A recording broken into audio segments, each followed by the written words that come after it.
Thank you very much for that introduction. In addition to my profile there's a couple of perspectives that I share with you. I'm also involved representing Ireland on two of ISO's technical committees.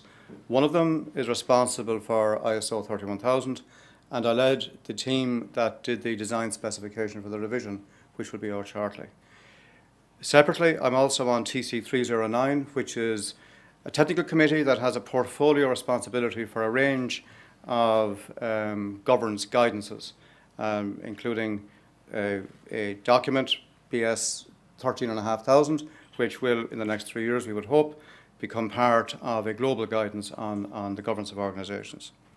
So those two influences do influence our take on what is required today to basically address a gap, as we see it, in between traditional risk management and 21st century risk management. But first of all, our name, SOLUXR, which you'll see there on the bottom of the screen there on the left. It's made up of two words, an Irish word, solus, which means illuminate, and lux, which is the Latin for illuminate. Because our promise is to illuminate the strategic derailment issues which exist at the board level through the CXO down to frontline decision makers. As a solution, there are three elements to the solution. The first one is the core underpinning technology, which in this instance here is provided by MetricStream's M7 platform. Thereafter, we have a range of data analytical tools and management techniques which are automated on our back end, but most critically on our front end, we have the subject matter experts, and in the case of Brexit, led by Dr. Nulty here from Brexit Partners. Now, in the context of risk management and strategy and governance, I have to say that we do see things differently. We focus on business objectives, we focus on revenue streams, and we focus on the people that are required to deliver on those performance-enhancing objectives that organisations have. This focus on strategic risks is because over the last 20 years, it is an established fact, not an opinion from me, that over 80% of the value destruction events that have taken place across major corporations have a root cause in strategic misstep.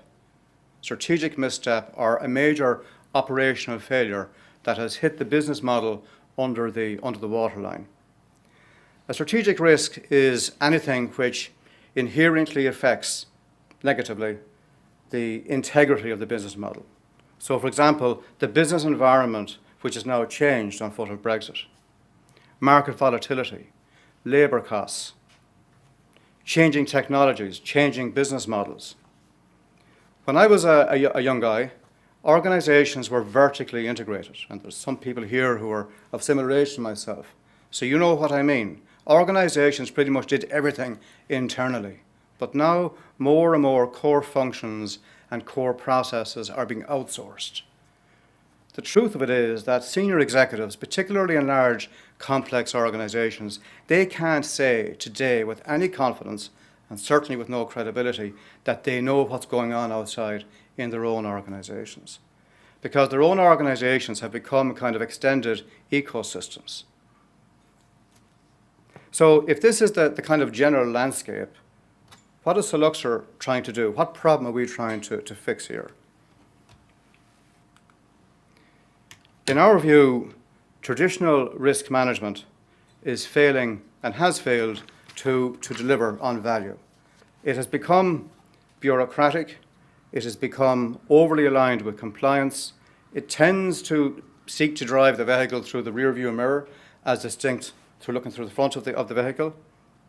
It is blind to the delta quite often between corporate values and those operational values which influence day-to-day decision-making in organisations.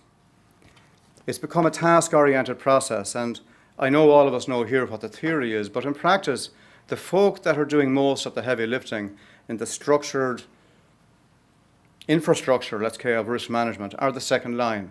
It rarely is the frontline folk. The frontline folk, when you talk to them, will tell you that risk is done to them, like compliance is done to them. Now, we might feel that that is a disingenuous perspective for them to take, but I think we all know as well that it's true. So I'm going to ask you to consider three reports. And this first report here This first report here, produced by CGMA in just a couple of months ago,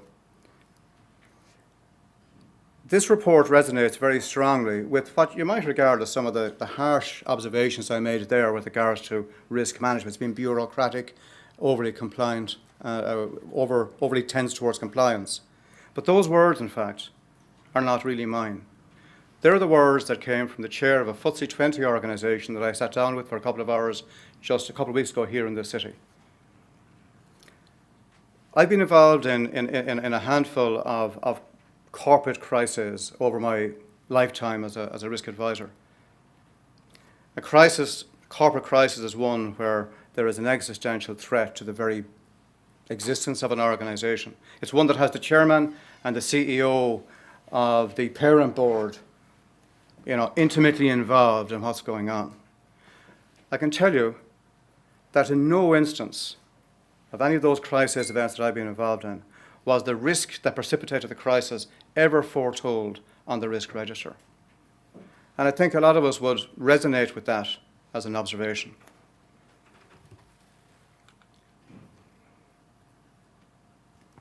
So here we have a report done in 2012 by Booz & Co. In 2002, they did a similar report. In the year 2000, I think it was, Mercer did a similar report. They studied value collapse events in organizations with a minimum value of $1 billion.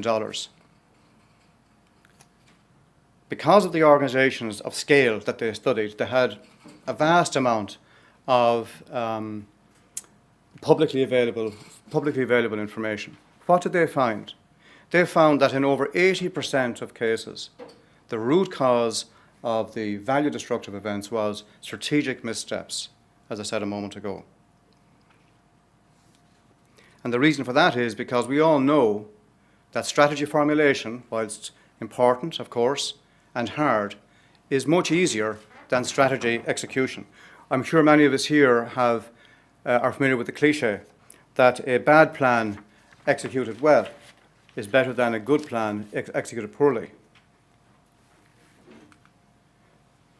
This report here, a recent report, tells us, in fact, that we in our profession here, we are measuring the wrong things.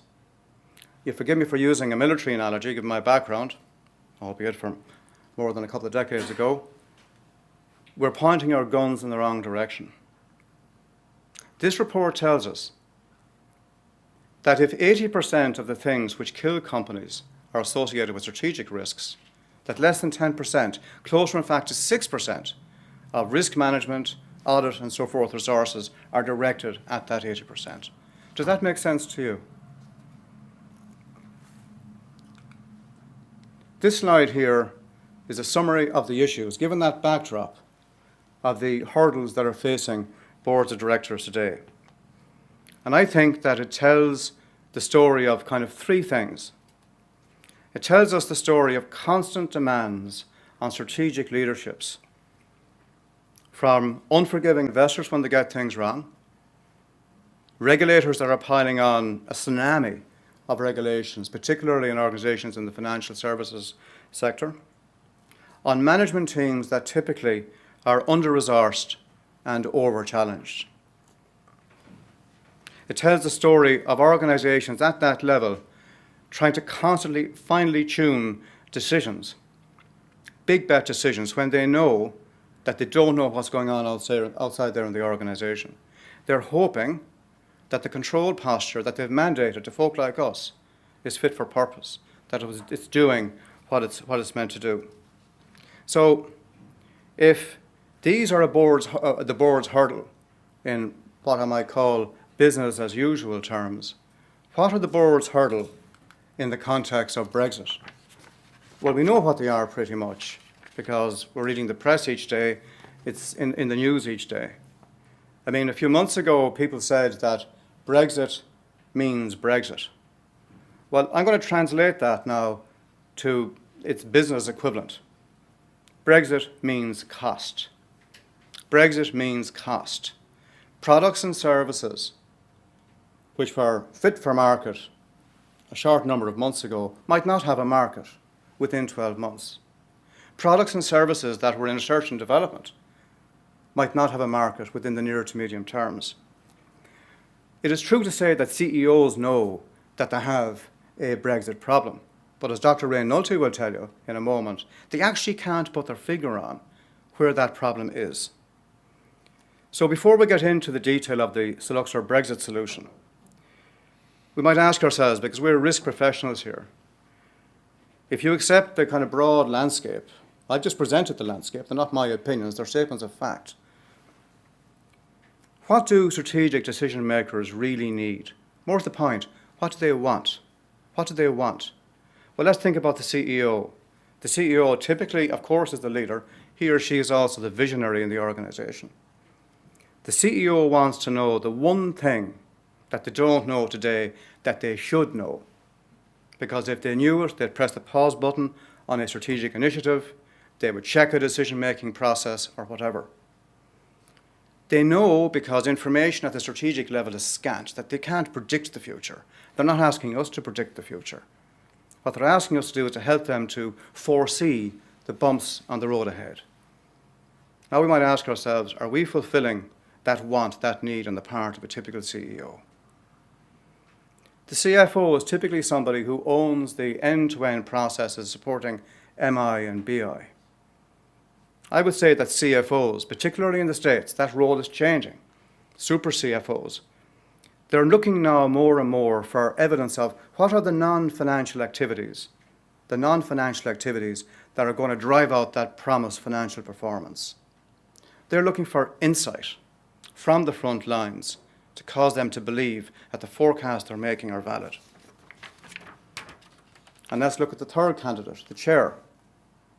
The chair clearly of the board, chair of an audit committee, risk committee, primarily these people are focused on the long-term sustainability, the long-term viability of the organisation. But that said, and of course to have these instruments and structures in place to give assurance with regards to that oversight, primarily they want to know two things. They want to know that the directors on the board are asking the right questions. And they also want to know that the questions, or rather the answers that are being provided from management, that those answers are being correctly interrogated by the board. So I would say to you that traditional risk management is just not fit for the 21st century purpose that's been given to it today. But here's the good news. The good news is that we are within a hair's breadth. It just requires a pivot. It just requires a slightly different approach to actually deliver on minimum requirements, and in many cases, depending on organizational culture, to deliver on the expectations of the boards, the CFOs and CEOs here.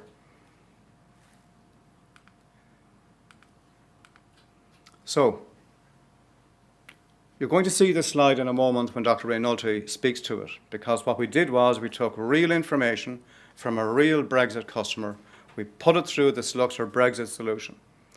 I'm going to give you a broad sense, because the Brexit solution that we have in SOLUXR is one of a number of solutions. Our first core solution is the SOLUXR always-on strategy. And I would suggest to people that what they might do is they might Google a Boston Consulting Group report published, I think, in April of this year on always-on strategy. And Boston have asked a simple question. If we know that the world is changing on a weekly basis, maybe even sometimes a daily basis, why is it okay to review strategy once a year? It doesn't work. They've got a methodology. They've produced the white papers and saying there's a methodology here for always-on strategy. Well, effectively, our approach here operationalizes that. Before Christmas, we would hope to release the SOLUXR always-on GDPR, because we're looking at that not from a compliance perspective, but from a business perspective. Because only one thing for sure with GDPR, it's going to cost money. So if we're going to commit resources, let's ensure that we're directing those scarce resources in the right places over a number of years. So our approach is a blended military and agile approach. Remember now, things like quality assurance and so forth came from the US military many decades ago. So don't get too concerned about the military aspect. Military and agile approach to decision making, to pivoting direction when information comes from the frontline decision makers. Because using, for example, M7s, one of the applications in M7, we take what we call a crowdsourcing approach, gathering data from frontline decision makers. We're focused exclusively on the front line. We very rapidly convert that data into information, and using what we call fast action findings groups, we turn that information quickly into knowledge. The next, once the Brexit impact assessment is completed, the process, guided within organisations by Brexit Partners, helps organisations to identify, right now that we've undertaken our Brexit impact assessment, which incidentally is not undertaken from a taxation perspective. It's not undertaken from a regulatory perspective. It's undertaken in the context of the business model canvas. That is a business school technique to understanding your business. And Brexit Partners have assembled over 100 questions, Brexit questions, aligned to or against that business model canvas, which is deployed then to dozens or hundreds of decision makers owning business units and strategic business units across an organisation. The process distills the strategic imperatives. And the last piece, or rather the middle piece, is where folk are then asked, now undertake an organisational capability assessment. The gap between where you are today and these strategic imperatives, these Brexit-related strategic imperatives. What that drives out in the back end are algos, because the way in which we ask the questions, there's 156 variations on various values that folks select through the assessment techniques that we have. What we're picking up from organisations are the strengths, weaknesses, areas for improvement, those opportunities they could exploit if they had additional resources. And as a result of this, we are automatically able to pick up information and turn individual reports into their SWOT interpretation. So a SWOT assessment is done in the background as people are completing their assessments. Ultimately, in our experience, that is the experience of Brexit Partners and SOLUXR and the folk involved in SOLUXR, we have found that there are 12 big and basic questions which all boards across all sectors have under these 5 headings here. Under value creation, folk need to know that they know what's going on out there. And really what they want to know is, our frontline decision makers, do we know what has them tossing and turning at night? What has them worried? Because that's an indicator of future performance. On the right-hand side here with regards to risk management, they're asking, is our risk management posture more like a compliance posture? Are we looking forward for those bumps in the road ahead? If I'm driving to Manchester and that's my objective, I want to know that's my objective from a compliance perspective. I might typically want to list all the risks between here and Manchester. But from a strategic risk management perspective, all I want to know are, what are the bumps on the road? What are the things that can stop me or slow me down on the journey to get there on time? I'll now hand over to Dr. Ray Nulty, who will describe how we applied the Brexit solution to an actual customer. Thank you, Peadar. So what I'm going to do is I'm going to talk about 3 things, basically. One is what organisations are doing to address Brexit. Secondly, how you would apply SOLUXR to that. And then finally, I'm going to talk about a case study, a particular client that we ran through the SOLUXR tool to come up with something which is actually quite dramatic, quite innovative for them as an organisation. How many of you have had any dealings with Brexit from an organisation point of view? Could I have some hands up? All right, so a small number. And what we'll see in the case study, this is an organisation that really didn't think that Brexit had any implications for them, and we show you how their views changed. So typically, the way we look at Brexit is, and it's the same thing for an organisation, the first thing we do is, we gather information and we understand what's happening externally and internally to the organisation. So we gather our facts. And it's quite hard to gather facts at the moment because we see a lot of conjecture in the media. We see a lot of political posturing at various governments. And so it's very hard to come up with, well, what's actually going to happen? we do have a view of what the timescale might be.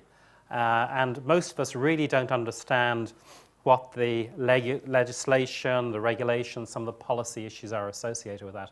So there's a lot of conjecture, and we end up having to run scenario plans. Now, it's not like Y2K, where we knew what we were going to do, or it's not like the euro, where we knew what we were going to do. We know what the outcome potentially was going to be. And we don't know that.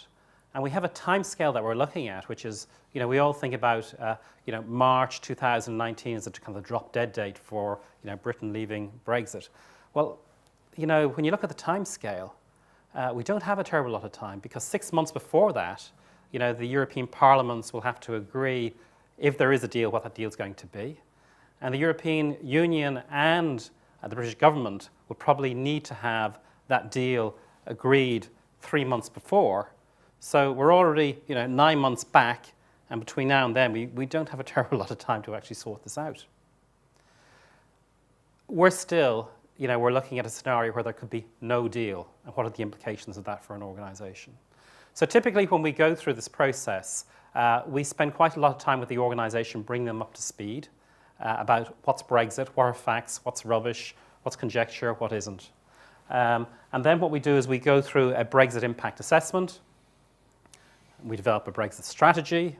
If the organisation needs to move into a new location, like move into the UK or move out of the UK in terms of its headquarters or whatever, we have to look at what the implications associated with that are.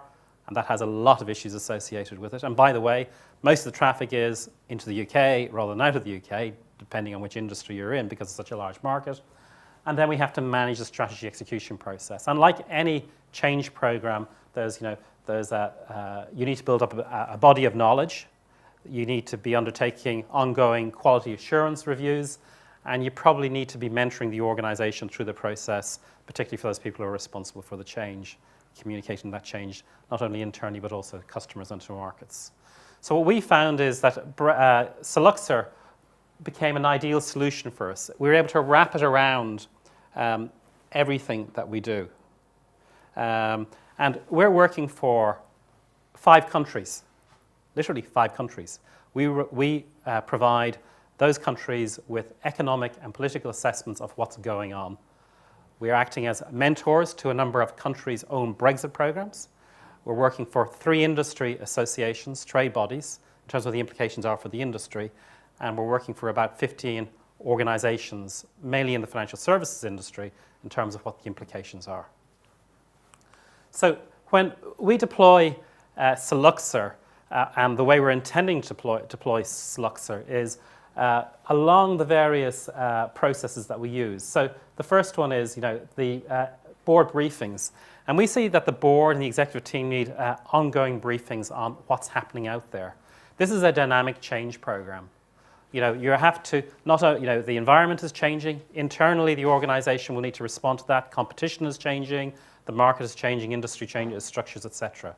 And so what we're doing is we're using SOLUXR as the tool to gather that information and have an ongoing impact assessment and looking what the changes are potentially to this dynamic strategy. So the trouble with Brexit is things have to change in flight until there's a level of certainty, or as certainty grows. So this is a process which has to happen all the way through the Brexit change cycle. Similarly, as organizations input their details and capture their details and make decisions on Brexit using SOLUXR, we also use that as the basis to quality assure and review what's going on. So we have this data collection tool. We have all the assumptions, all the data that's actually associated with the various decision points about Brexit, and we can use that for a quality assurance process. So if you're a regulator or a shareholder or a customer who needs some reassurance, you have that particular data. And then what we do is we use SOLUXR from a Brexit point of view has been designed to follow all of the steps that you would undertake from a Brexit point of view. So it's just great that you have this collection of data and you can actually see how the decisions have evolved. And the other thing is we can run it from each of the scenarios that we need to be concerned about. So as we take it from a step point of view, the first thing we do is we need to find out what are the facts. And as Peadar mentioned, we've got about 100 generic questions which we use across the 9 dimensions of the business model, which are very Brexit orientated. We can make those very specific to an industry, and in fact we have another backup of around about 200 questions which can be tailored for an individual organization. So the tool is flexible. It can take into account the specific conditions of an organization, its industry, its markets, its customers. So that's a great level of flexibility. And then what we do is we run a number of Brexit scenarios. Now, typically the 3 scenarios that organizations have run are soft Brexit. I don't know anybody who's run that recently. Hard Brexit and no Brexit. Now, there are differences between hard Brexit and no Brexit. And I would say to you that of the organizations that we're dealing with, including countries, that about 60% of them are assuming no deal. And that's quite catastrophic for organizations. So we run the impact assessment, and then when we gather all the information together, we can challenge that and change. We can look at the assumptions, and we can draw a series of conclusions from that. And typically what you find is that as people input into Brexit, we have to normalize their understanding of what Brexit is. But even as you do that, you'll find that maybe the finance department will have a different view from the customer services department, will have a different view to production, will have a different view to distribution and whatever else. And so you have to run a number of iterations of this. And you also find that a number of the Brexit issues cross many functions within the organization or many parts within the business model. So, for example, the starting point tends to be the 4 freedoms that the European Union has enshrined, the free movement of people, free movement of goods, free movement of services, free movement of capital. If you were the NHS, for example, and you looked at the freedom of movement of people, you kind of say, well, actually, we won't, a lot of our staff are not from the UK. Some of them are from the European Union. We won't recognize professional qualifications. Their rights will not be protected under hard Brexit. We may not be able to get those people, and lots of those people are actually going abroad, are going home. And with a client that we work through, 2 of the executive team, one who's earmarked as the future CEO, and another one who is just so vital to the overall strategy of the organization, actually don't come from the UK, and they're going to lose them. And these people are actively looking at going away somewhere. And if you're a shareholder or an owner or a senior executive team, you're going to lose 2 of your key people. That's quite a worry. So we really have. So you actually end up looking at a number of these freedoms right across the organization, whether people or whether it be capital or whatever else. And then what we do is once we've come up with our conclusions, what we do is we develop our Brexit impact strategy. And then on a dynamic basis, what we're doing is we're running the scenarios on an ongoing basis and looking how the organization must change. And we're actually building that into an overall implementation program.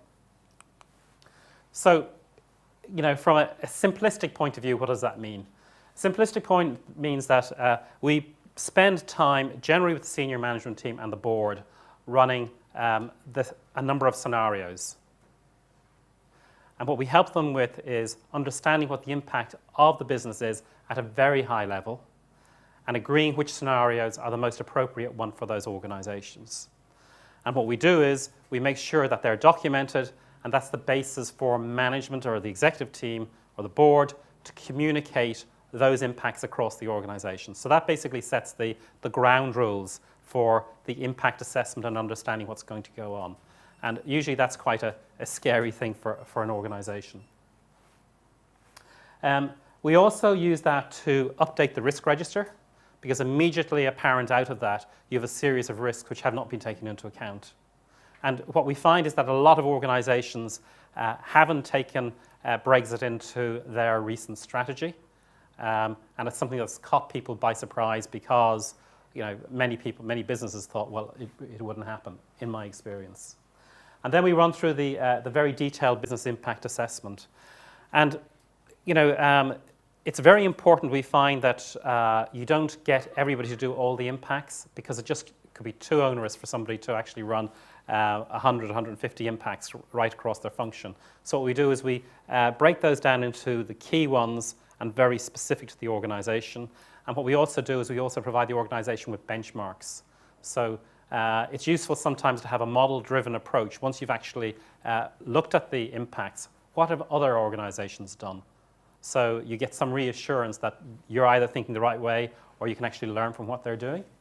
And then we run the algorithms to create the bow ties and the various types of analysis on this. And that's quite enlightening. I mean, what we find is that people change their views.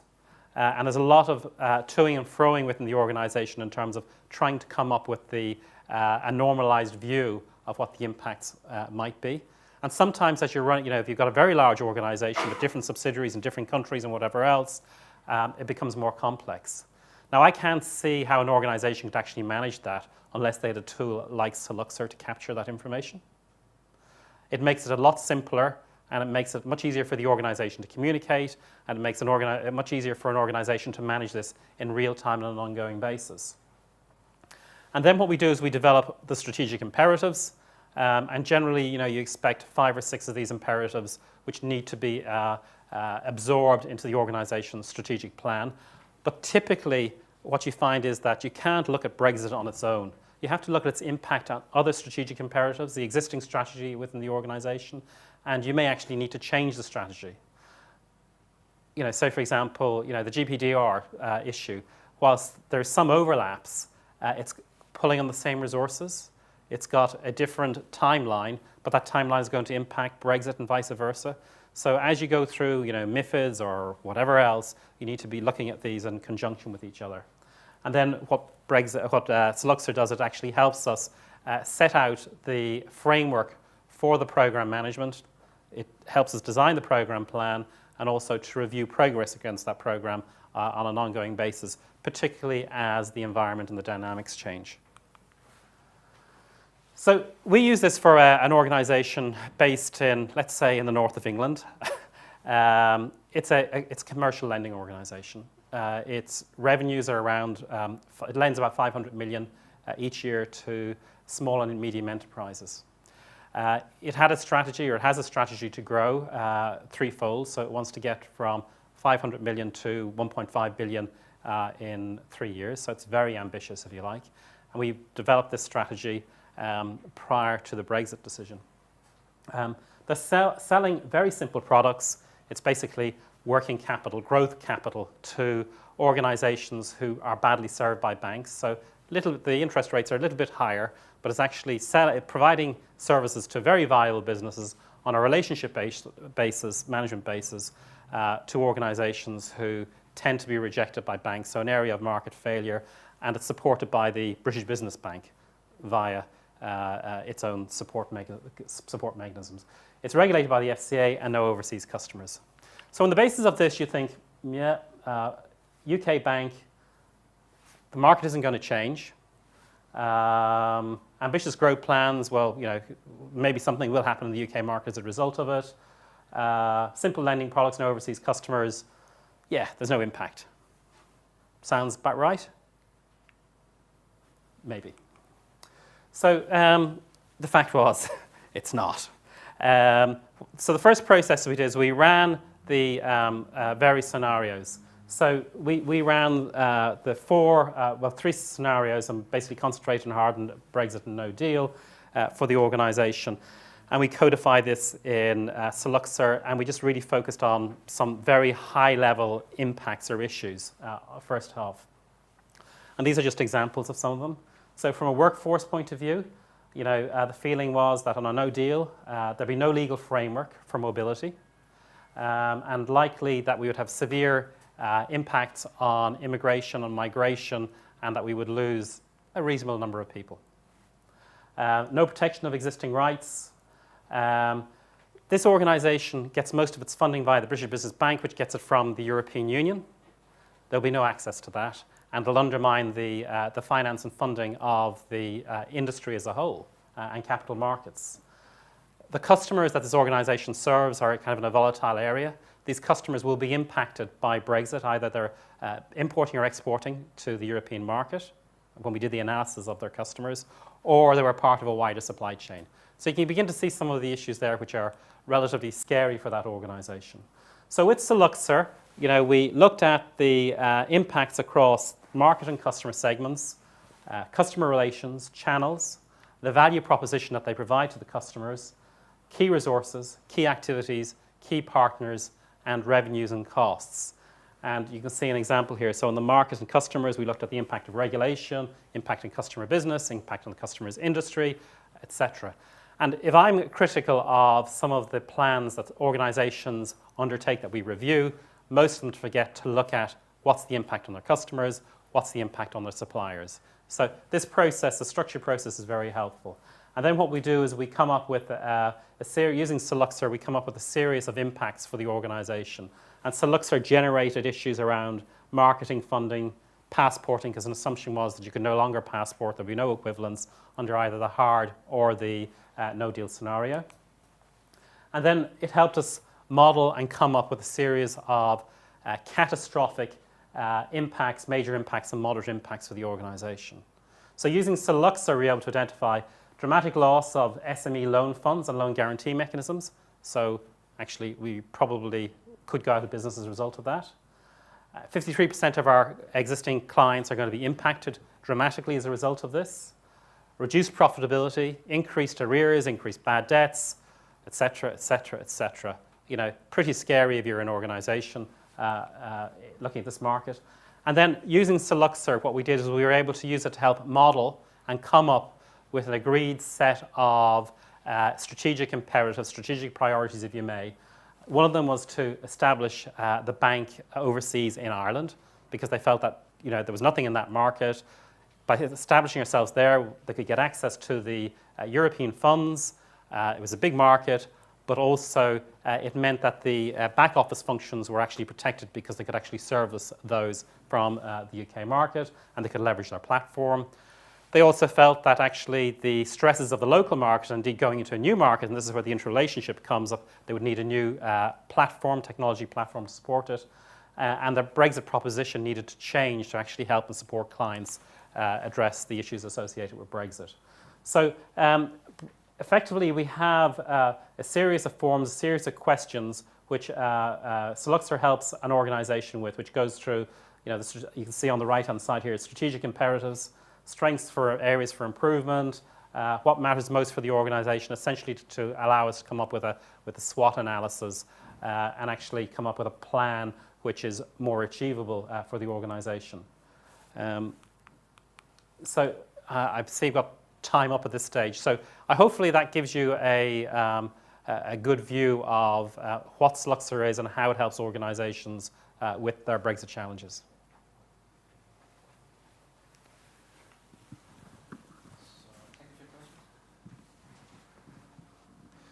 So we're going to take some questions now for either Peadar or myself.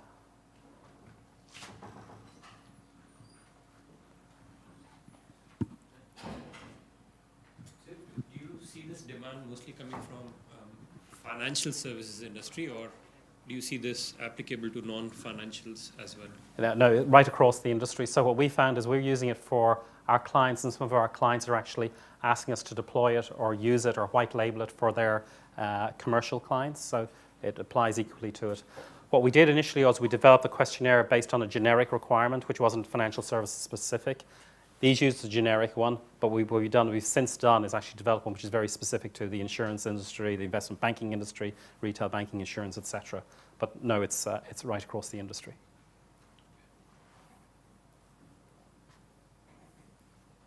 Has anyone here done any kind of Brexit impact assessment? No?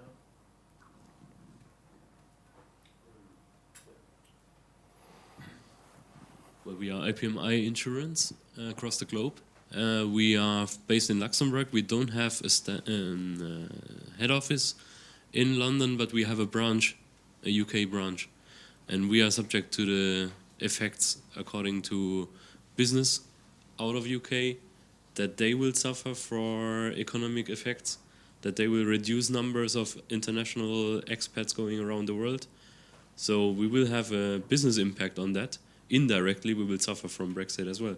Yep. And we will think of the active activity on having the branch or disclosing the branch. That's right. What we find in your industry, there are 101 firms in the UK who passport into the EEA.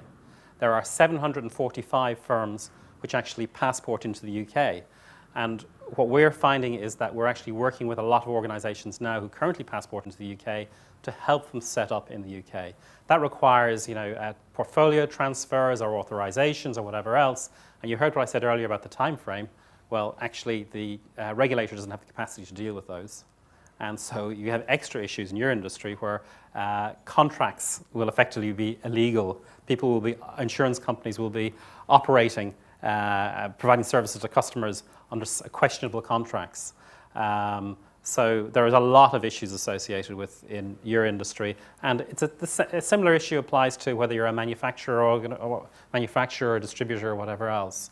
Particularly if you have a no-deal scenario, the processes even for trading are going to take more expensive, are going to be a lot longer, etc., and impact profitability and costs. And that's actually our assessment as well. We will suffer for all our company clients, whether they are construction companies or automotive or insurance or banking. It doesn't matter in the end. Everyone will suffer in some way from this effect. That's right. Thank you very much. So in terms of SOLUXR's solution, are you more focused on providing the underlying technology and let customers do the impact assessment, use their methodology, or is it a combination of both methodology and solution? It's a combination of both. Somebody could take SOLUXR and do it themselves, so it's been built that way. That's the way we both have designed it. If you need expert advice on particular areas, you can pull us in, or if you need more heavy lifting, you can pull it in. But fundamentally, it's been designed in a way that an organisation can do it themselves with a degree of support, but not necessarily a huge amount of support. So there's two elements that the organisation would need. One is the content knowledge. So these guys have specific content on Brexit. We would have content on other type of strategic issues. And then it's the process, to go through that cycle. So it's the process consulting as well. And getting the most out of each stage. You may have noticed, I think it's point 5, there's a strategy execution office where that involves people looking at the data that's been thrown up and what come to conclusions that, so there's a lot of process there as well. And that's where having someone like Brexit Partners involved really gets much more value, I think. So what we try to do is, the reason we call it Brexit Partners is because we partner with organisations like SOLUXR. But what you'll find is that a number of the leading law firms are white labelling our services, or some of the advisory firms or some of the technology firms are now actually white labelling our services. So we're in the engine there, whatever else. But it really depends on what the organisation's specific needs are and their knowledge around Brexit, and whether we can help jumpstart the challenges that you have in knowledge, in time, in implementation. Anyone else? Thank you. Thank you very much indeed. Thank you, everybody. Thank you.